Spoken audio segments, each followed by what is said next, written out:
Não, ceia não é um momento qualquer.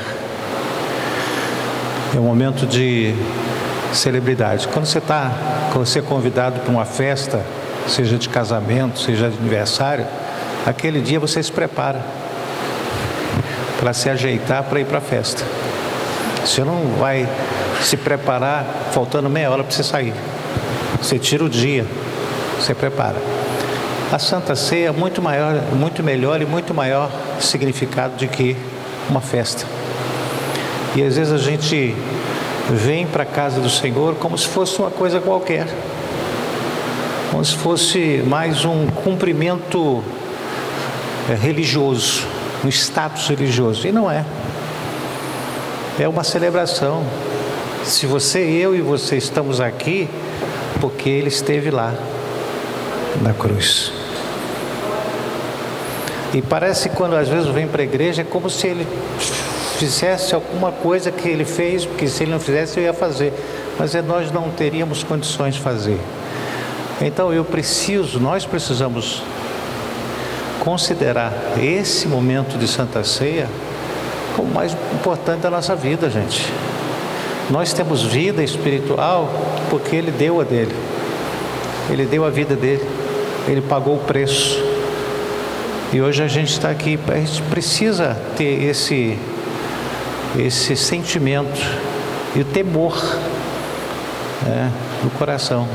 Então, a Deus a gente precisa estar num ambiente de reverência, de devoção, de meu Deus, eu estou aqui porque Ele esteve lá. Eu estou aqui porque Ele morreu e ressuscitou o terceiro dia hoje, por isso que eu estou aqui. Se Ele não tivesse feito nada que Ele fez, nós não estaríamos aqui. Mas se estamos aqui, nós devemos oferecer a Ele toda a nossa gratidão, toda a nossa reverência, todo o nosso temor para Ele. Porque Ele é o nosso Salvador. Ele é o nosso Senhor. Quando a gente está, se você já participou, eu já participei de várias reuniões solenes, ninguém se move, ninguém se mexe, na atenção, dando atenção àquilo que vai acontecer. E a gente está na casa do Senhor, parece que a gente está em casa. A gente faz as coisas assim como se estivéssemos em casa. E nós não estamos na nossa casa. Nós estamos na casa dele. É a casa do Senhor. Não é a sua casa, não é a minha casa. É a casa dele. Então eu preciso estar na casa dele como Deus, como Pai, de uma forma que ele se alegre, que o coração dele se alegra. Então é importante que a gente tenha esse significado. A Santa Ceia não é algo qualquer, não é cumprir de uma forma mecânica. Está escrito, gente, vamos tomar ceia, tá? Não, isso não é. A Santa Ceia não é desse jeito que o Senhor Ele orientou.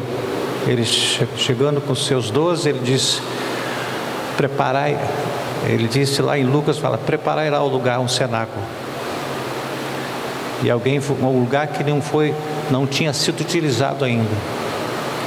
De tal a importância. Então prepararam para aquele momento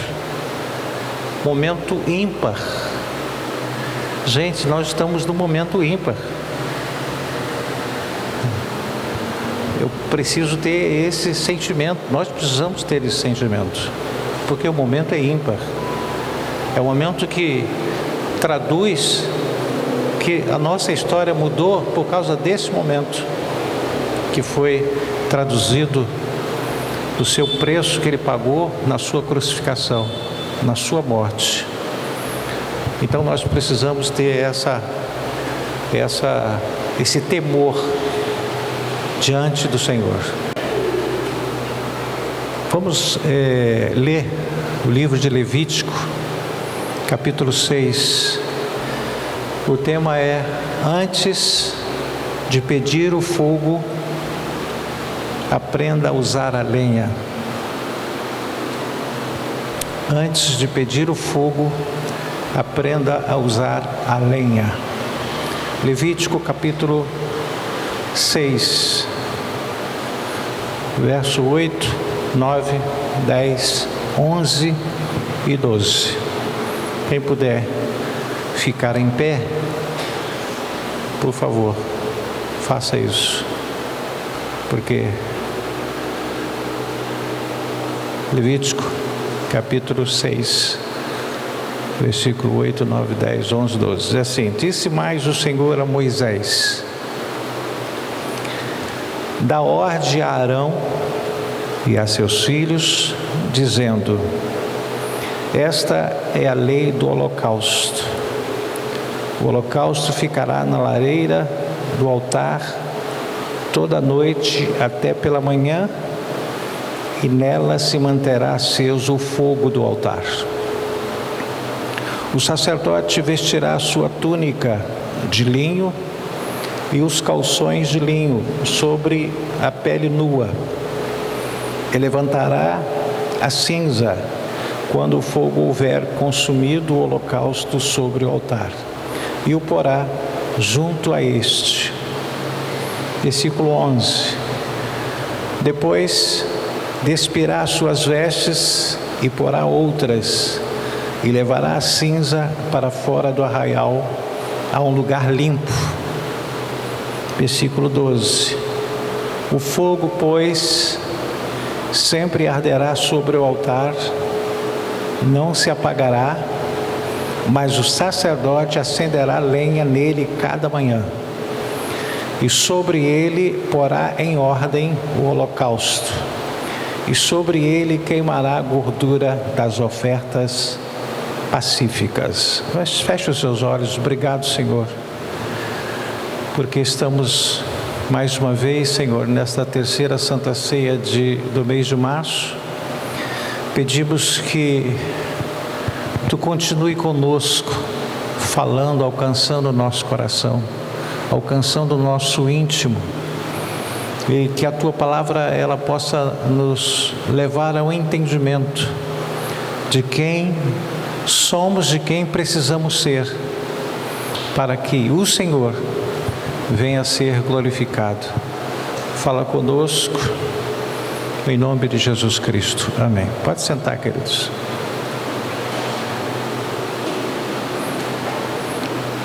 Aqui fala sobre procedimento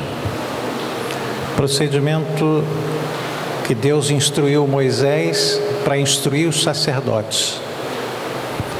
Então havia uma conexão entre Deus e o Moisés, e entre Moisés e os sacerdotes. Isso nos leva ao entendimento de que precisa haver a hierarquia e precisa haver a participação. Deus, Moisés e os sacerdotes. Quem orientou os sacerdotes não foi Deus, foi Moisés. E quem orientou Moisés foi Deus, e não aos sacerdotes. Então Deus respeita essa hierarquia. Tem coisas que Deus não fala com você, mas fala com o seu pastor. Tem coisas que o pastor vai falar com você porque Deus falou para ele. Então existe uma hierarquia, e a gente às vezes quer atropelar isso, acha, não, Deus vai falar comigo, falou que o pastor vai falar comigo. Nem tudo que Deus fala com o pastor, fala com o que está abaixo dele. Então, havia um procedimento de que o sacerdote deveria cuidar daquele momento para manter o fogo aceso. E havia alguns procedimentos, remover cinza, colocar lenha, colocar holocausto, para que o fogo mantivesse aceso. O fogo não poderia apagar, precisava manter aceso. Quando a gente pensa em fogo, ou clamamos por fogo, nós associamos a manifestação intensa do Espírito Santo na nossa vida ou na vida de alguém. Ah, fulano está cheio, fogo do Espírito está enchendo, preenchendo, está intenso. Então a gente logo associa isso. A manifestação desse fogo é uma das atribuições do Espírito Santo. O trabalho dentro do trabalho de convencimento desse homem.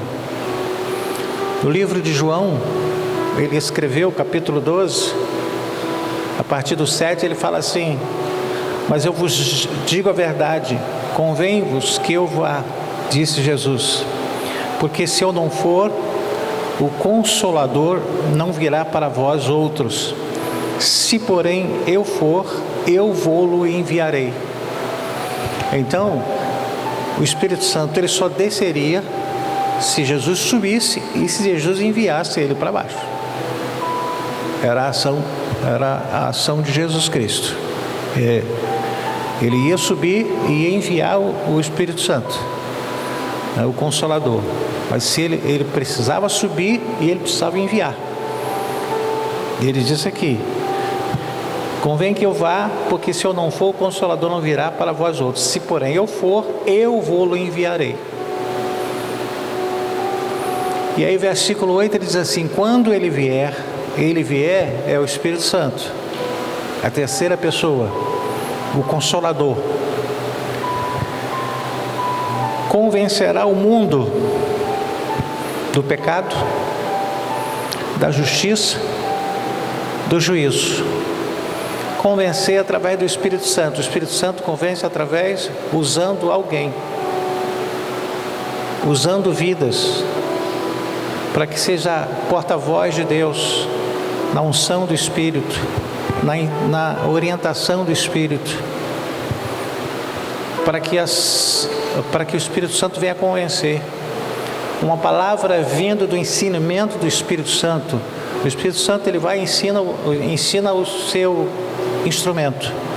O seu instrumento vai falar exatamente aquilo que o Espírito Santo instruiu e vai facilitar a ação do Espírito Santo para convencer esse homem que ouviu.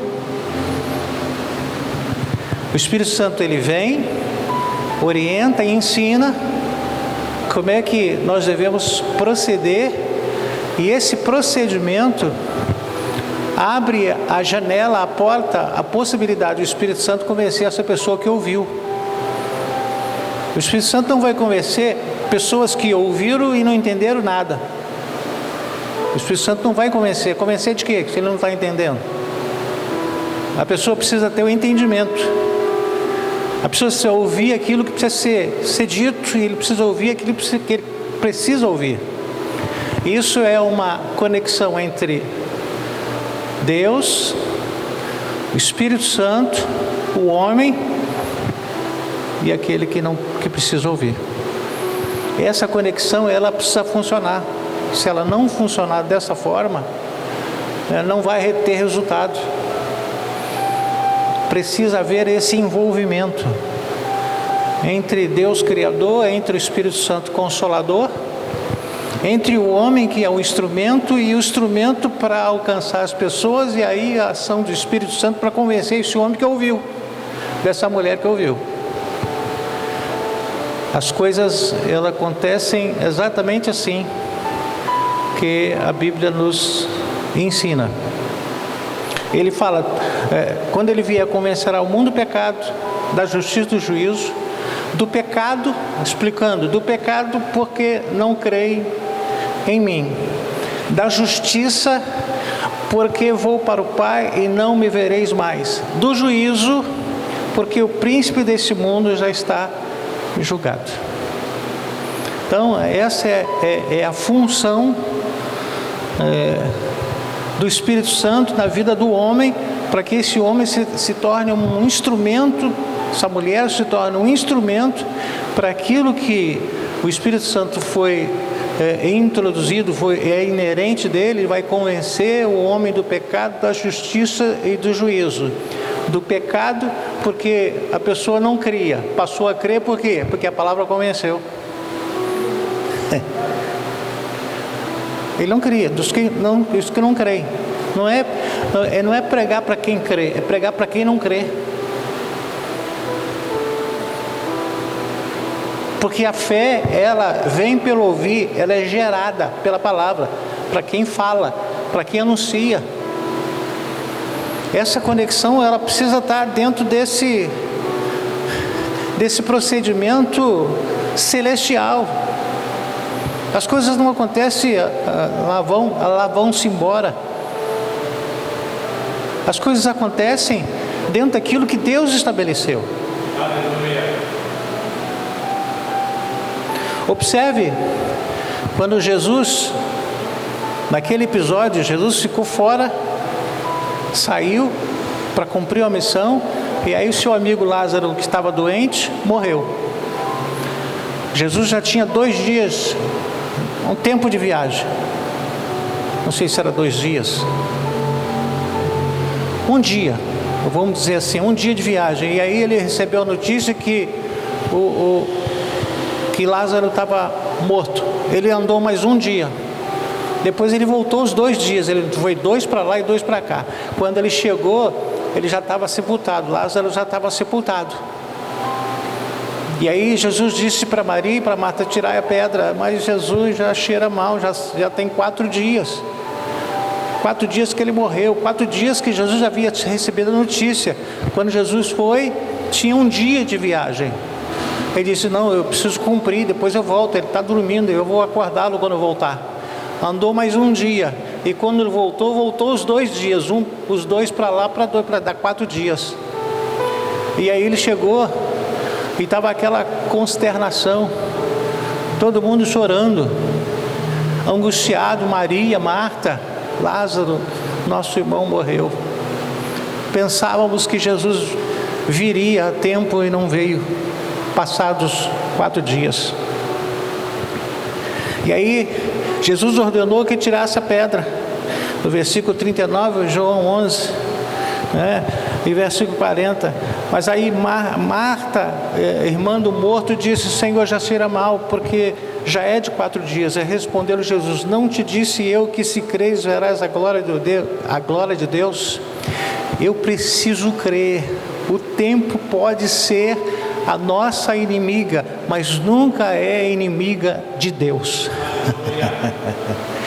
O tempo pode ser o nosso maior inimigo, mas nunca é o inimigo de Deus.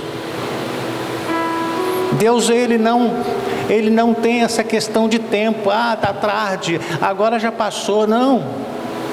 O tempo é sempre aliado de Deus, porque Deus criou o tempo.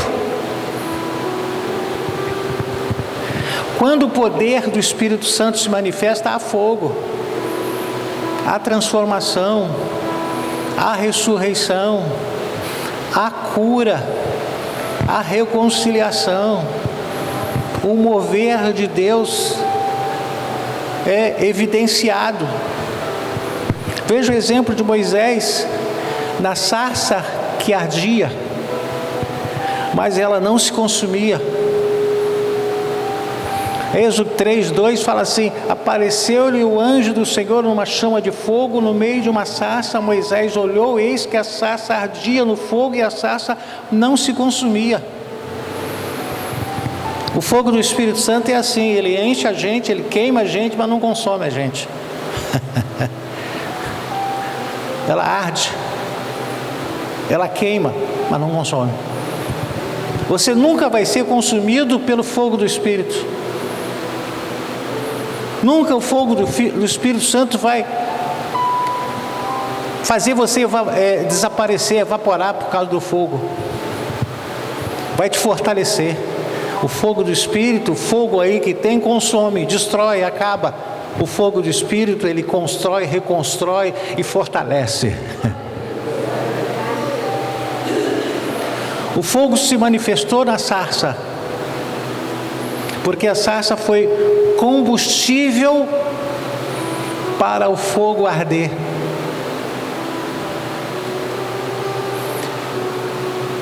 Aonde está o combustível para o fogo do Espírito Santo arder?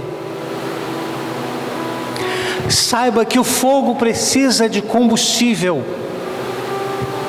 para se manifestar.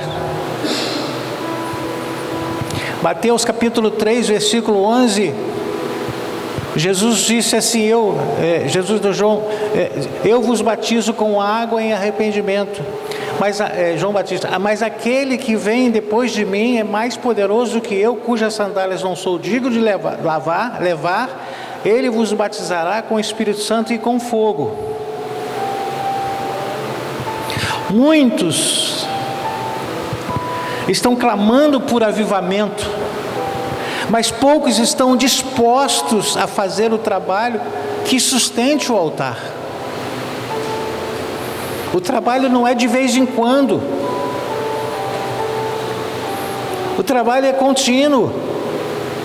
Os sacerdotes eles foram orientados através de Moisés, por instrução de Deus, para que eles tivessem um trabalho contínuo. O fogo não podia apagar, o altar precisava ter fogo. O altar precisa de lenha seca, não é qualquer tipo de lenha, a lenha tem que estar seca. E precisa também de carne para sacrifício no altar. Então, lenha seca e carne. Está faltando lenha seca. O que é lenha seca? Está faltando combustível. O que é uma lenha seca? É o homem esvaziando-se de si mesmo.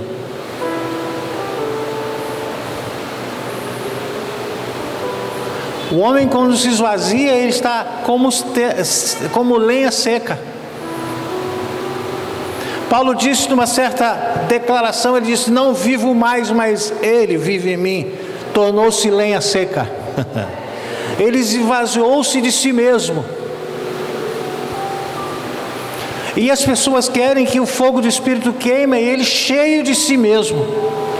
Mas a lenha está verde, a lenha só faz fumaça, não pega fogo. A pessoa precisa se esvaziar de si mesmo, se tornar uma lenha seca. Uma lenha seca traduz que ela perdeu o seu brilho natural, os nutrientes que a produziram, porque ela foi desligada da raiz. O homem e a mulher, o jovem e adolescente, precisa perder o seu brilho natural, perder os nutrientes do mundo e começar a secar.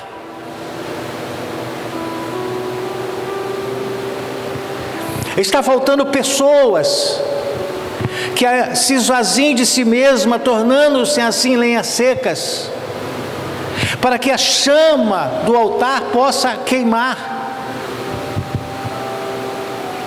Saiba que o altar ele é sustentado por lenha que se torna combustível para o fogo, e o fogo precisa de sacrifício para poder queimar. Carne. Nós temos o que? Espírito, alma e corpo. Você e eu precisamos entregar a nossa carne, nos esvaziar e entregar a nossa carne. A nossa carne nos derrota, nos derruba. A nossa carne, ela faz a gente pensar que é uma coisa sem ser. A carne, quando ela está ligada ao coração, a Bíblia fala que o coração do homem ele é enganoso. Por quê? Porque está ligado à carne. A carne, ela é invejosa. A carne é sedutora. Mas é carne. Mas ela precisa ser entregue. O homem tem que se esvaziar como lenha e entregar como carne no altar. Você já percebeu quando as pessoas estão na carne, vivendo carnalmente, e eles se afastam da igreja? Eles se evitam muitas coisas, evitam sempre estar na igreja. Por quê? Porque ele tem que colocar no altar. Não é altar esse altar aqui não. Altar da presença de Deus. E a pessoa acaba se afastando, acaba se distanciando, acaba justificando. Não, eu estou com muito serviço, eu estou com muito isso. Não, eu estou muito cansado, eu estou muito exausto. Carne se afastando, a carne precisa para o altar. O fogo quer queimar, precisa de lenha seca. O homem tem que se esvaziar. Ele nunca, se o homem não se esvaziar, ele não entrega a carne. Você está entendendo? Diga bem.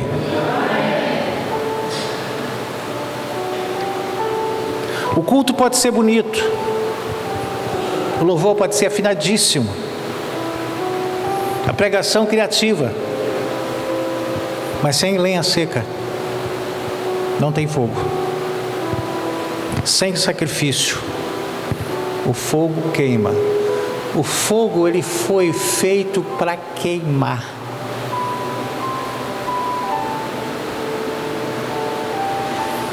Ele não foi feito para brilhar, ele foi feito para queimar.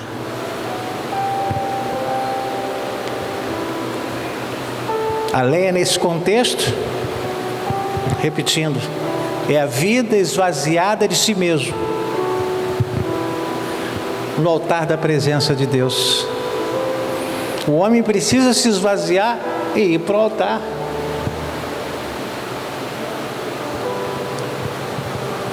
Como é que eu estou na casa do Senhor? Como é que você está na casa do Senhor? Como lenha seca ou como lenha verde?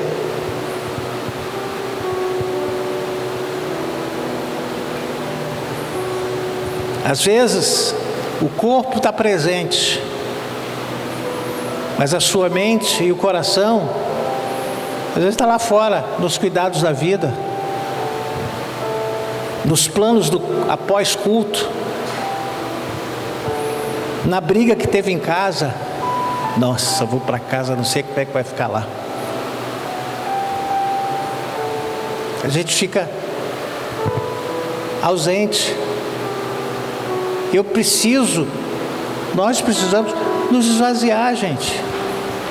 Quando eu venho para a igreja, quando eu estou na casa do Senhor, quando eu estou diante do Senhor, eu preciso me esvaziar. Se eu trouxesse preocupações para cá, havia um pastor que eu participei algumas vezes, ele disse só, chega agora, pega as suas preocupações, todas as suas doenças, todas as suas dores e coloca debaixo do banco, simbolicamente, coloca debaixo do banco. Agora esvaziou, agora você vai sintonizar com a palavra de Deus. As pessoas ficam sentadas às vezes no culto, pensando no problema, pensando na briga, pensando no carnê, pensando na conta que vai pagar amanhã, e acaba se desconectando, tirando a sintonia do culto. Eu preciso abrir mão, eu preciso me esvaziar. Como é que eu quero me encher se eu estou cheio de problemas, cheio de pensamentos, cheio de sentimento, cheio de preocupação? Deus vai encher aonde? Não tem lugar para encher. Eu preciso me esvaziar, deixar Ele encher, deixar Ele revestir. A palavra dEle alimenta, enche. Mas se eu tenho muita coisa, eu estou me alimentando de muitos problemas, eu estou me alimentando de muitas preocupações, eu estou me preocupando com aquele povo que está sofrendo lá fora, eu não dou espaço para a palavra dEle, eu não dou espaço para a presença dEle, eu não dou espaço pelo poder dEle, para Ele se manifestar na minha vida, porque eu estou com a minha vida aí preenchida com muitas situações, pensando no marido, pensando na esposa, pensando nos filhos, pensando nos netos, pensando no amanhã. Eu preciso me esvaziar. Nós precisamos nos esvaziar. Eu não posso vir à igreja simplesmente para cumprir um ritual religioso. Eu vim na igreja, mas e aí? Eu preciso estar na casa do Senhor esvaziado de mim mesmo.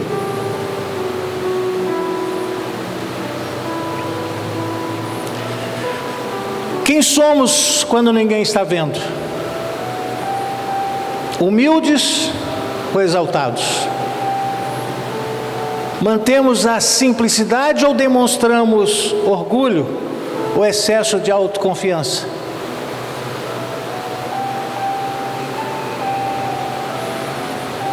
Quem estamos sendo dentro do templo na hora do culto? Quem estamos sendo do lado de fora do templo? Quem estamos sendo no setor do trabalho? Quem estamos sendo dentro de casa?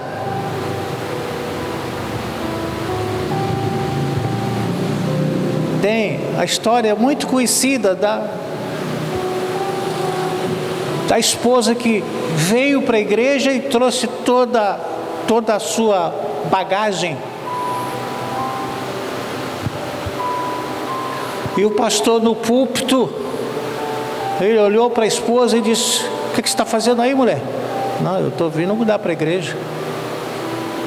Não, eu quero o marido que está aqui na igreja, o lado de casa não empresta. Esse marido que eu quero, amoroso, cuidadoso, zeloso, dá atenção, carinhoso. Lá de casa, nossa, lá de casa ele é perverso, ele é ignorante, ele é arrogante, impaciente. Não quero mais, eu quero morar aqui dentro da igreja.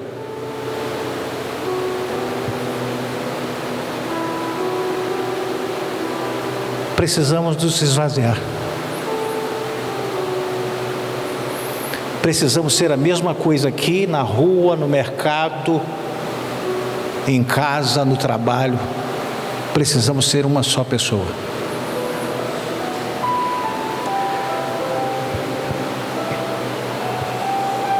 Quando Elias desafiou, estou fechando, os profetas de Baal, ele não colocou de imediato a lenha.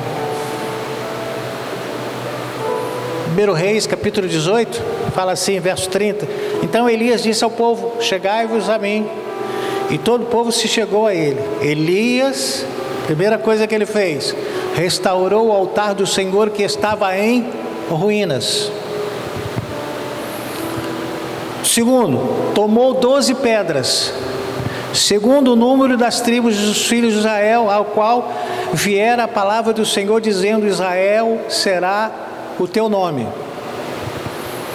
Terceiro, com aquelas pedras edificou o altar em nome do Senhor. Depois fez um rego em redor do altar, tão grande como para semear duas medidas de sementes. Era muito largo.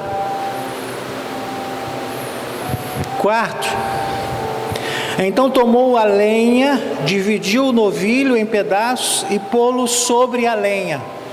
Lenha e o novilho, lenha e carne.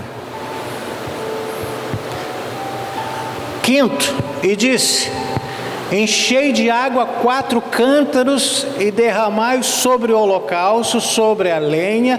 Disse ainda: fazei-o segunda vez, fazei-o terceira vez, e fizeram a terceira vez. Encharcou mesmo.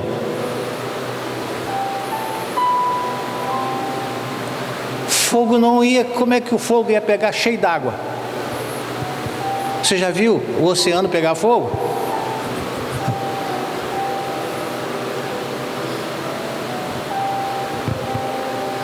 Enche de água, 2, 3 vezes.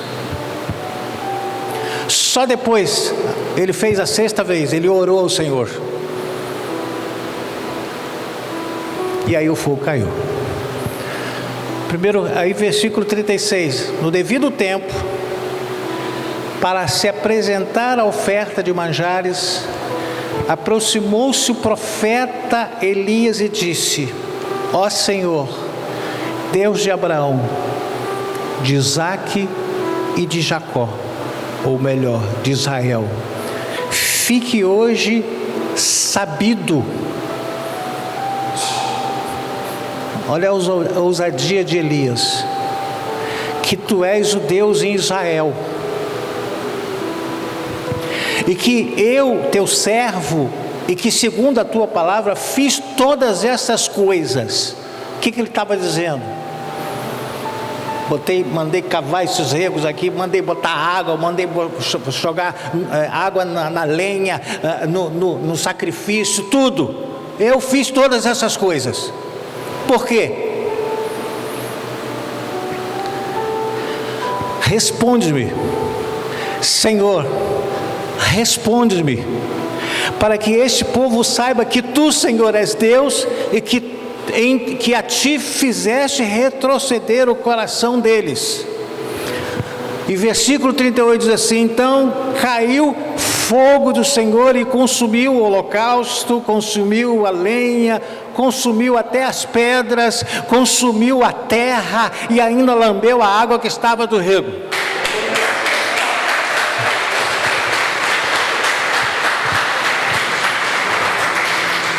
Eu e você precisamos ter disciplina de vida.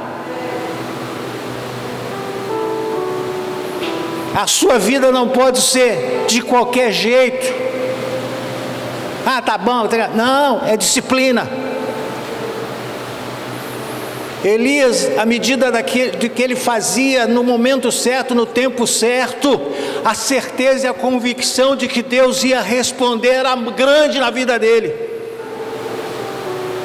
E aí as coisas começaram a acontecer. E antes disso acontecer, os profetas de Baal, de Azerá, estavam lá, ficaram o dia todo e não conseguiram nada. E Elias, ele reparou o altar, preparou as 12 pedras, colocou madeira, a lenha, despedaçou o holocausto lá, o novilho, colocou água, cavou, colocou água, e aí ele foi orar. Ele restaurou o altar.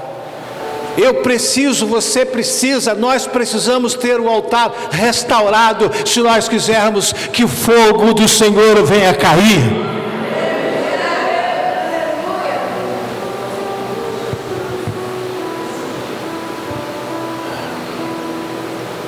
Saiba que a ordem importa. Primeiro a obediência, depois o poder. A gente hoje vive, se o Senhor me derramar o poder, eu obedeço. Não, primeiro a obediência, depois o poder.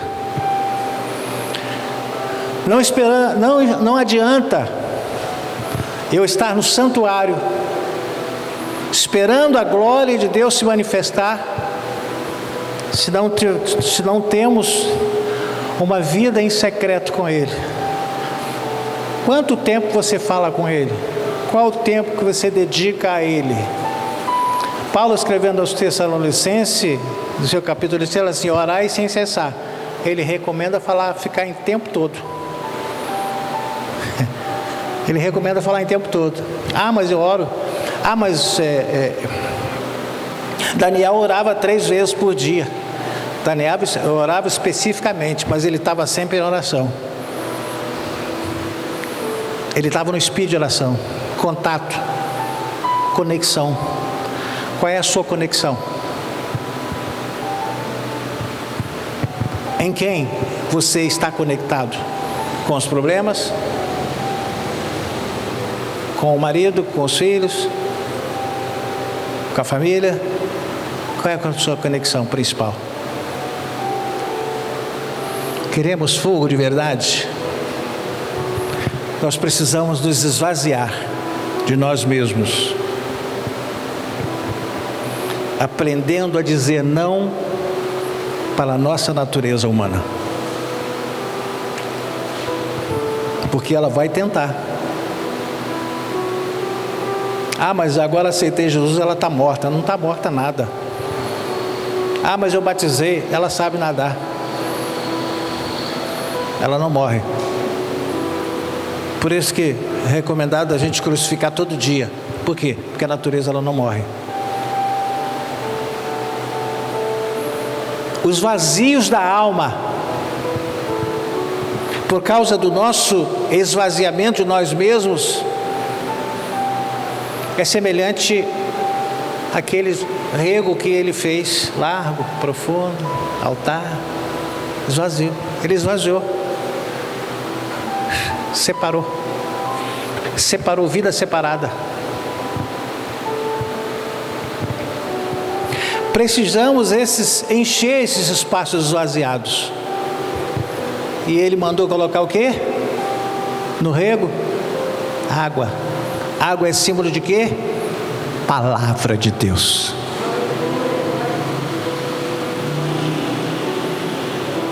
Está faltando o quê? Está vazio. Tem que encher. Se não encher, o fogo não desce. O fogo não cai. Tem que encher. Eu tenho que me esvaziar e encher. A palavra precisa conduzir a minha vida. A palavra precisa dirigir os meus passos. Ela é lâmpada, ela é luz. Se você levar lenha verde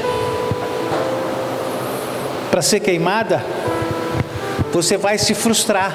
Por quê? Porque vai levantar só fumaça.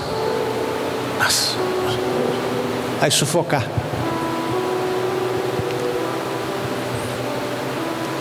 Saiba que a lenha seca se constrói no secreto, no esvaziamento de si mesmo. Secreto. Jesus, ele não se expunha. Jesus era uma pessoa discreta. E a gente quer aparecer. Não, Jesus foi discreto. Tanto que ele foi orar, ele levava só 3. Discreto. As agonias que ele sentia, ele ficava: gente, me ajuda, eu não estou aguentando mais. Acho que eu vou entregar os pontos. Não. Jesus era discreto. E a Bíblia fala que nós devemos ser iguais a Ele, semelhantes a Ele. Sejamos discretos, gente. Não exponha a sua dor. Põe para cima. Faça como Abacuque, ainda que. Todavia eu. A gente tem mania de ficar. Aí quando vê alguém, a pessoa passa. Não vamos expor.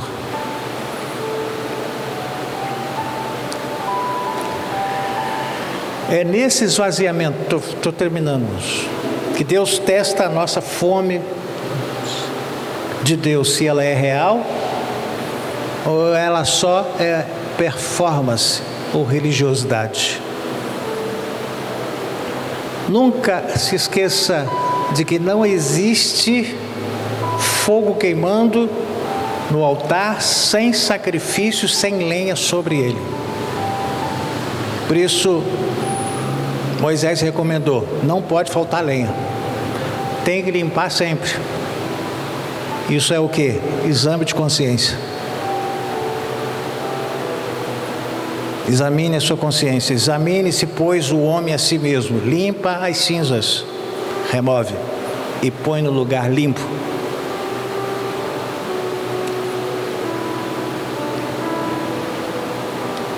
E ninguém sacrifica o que ainda não decidiu entregar.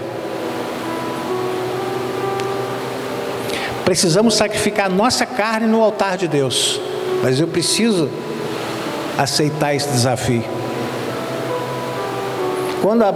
Quando Deus provou Abraão, o Senhor pediu o filho da promessa que ele aguardou 25 anos. Mas ele apegou. Abraão se apegou àquele filho. Pensou, 25 anos. Ele disse: meu filho é tudo da minha vida. E Deus falou assim: é mesmo. Que bom querer ser tudo. Mas você é tudo para mim. Então vamos fazer uma coisa. Entrega o seu tudo. Esvazie-se. Que eu vou fazer o que eu me propus a fazer.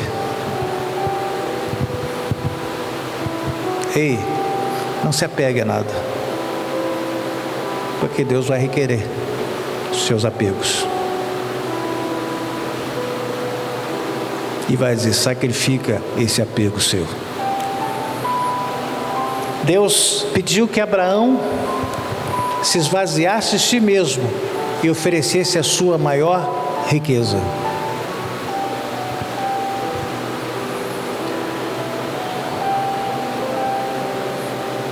esse filho que Abraão aguardou 25 anos.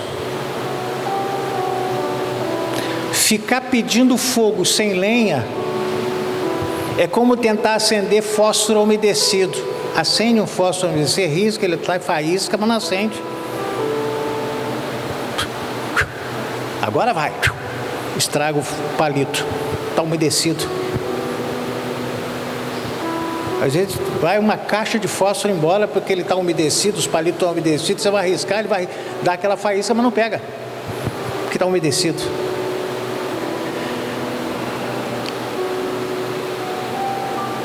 Antes de clamarmos pelo fogo, precisamos nos perguntar: temos sido lenha seca todos os dias?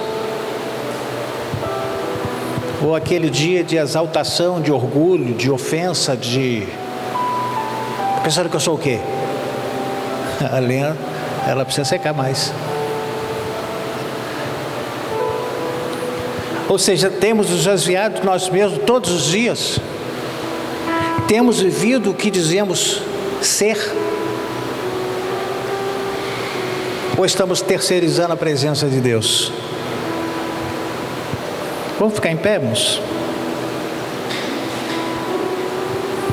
Deus ainda responde com fogo, mas a resposta vem somente quando Ele encontra lenha seca, quando o altar está restaurado e quando colocamos a nossa carne no altar para ser queimado. Fogo sem lenha é espetáculo, fogo com lenha é transformação. Pai, no nome de Jesus, estamos diante de Ti, Senhor, e rogamos a Ti,